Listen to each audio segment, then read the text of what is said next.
জানিয়েছিল আমরা থানা কিন্তু পুড়িয়ে দিয়েছিলাম। এসআই সন্তুষ্টি কিন্তু আমরা জ্বালাই দিয়েছিলাম। এসআই সন্তুষ্টি কিন্তু আমরা থানার ভারপ্রাপ্ত কর্মকর্তাকে ওসি হুমকি দেওয়ার অভিযোগে মাহদি হাসান নামে বৈষম্য বিরোধী ছাত্র আন্দোলনের এক নেতাকে গ্রেপ্তার করা হয়েছে। শনিবার সন্ধ্যা 7:30টার দিকে তাকে গ্রেপ্তার করে হবিগঞ্জ সদর থানা পুলিশ। গ্রেপ্তার মাহদি হাসান বৈষম্য বিরোধী ছাত্র আন্দোলনের হবিগঞ্জ জেলার সদস্য সচিব বলে জানা গেছে। এসব তথ্য নিশ্চিত করেছেন হবিগঞ্জের পুলিশ সুপার ইয়াসমিন খাতুন। শুক্রবার 2 জানুয়ারি দুপুরে শায়েস্তাগঞ্জ থানায় বসে আমরা থানা পুড়িয়ে দিয়েছি, এসআই সন্তোষকে জ্বালিয়ে দিয়েছি এমন মন্তব্য করে হবিগঞ্জের শায়েস্তাগঞ্জ থানার ওসিকে প্রকাশ্যে হুমকি দেন মাহদি হাসান।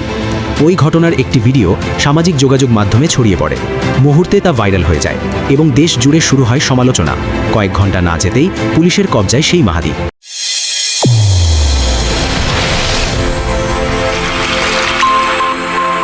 চ্যানেল A1 হৃদয়ের স্পন্দন।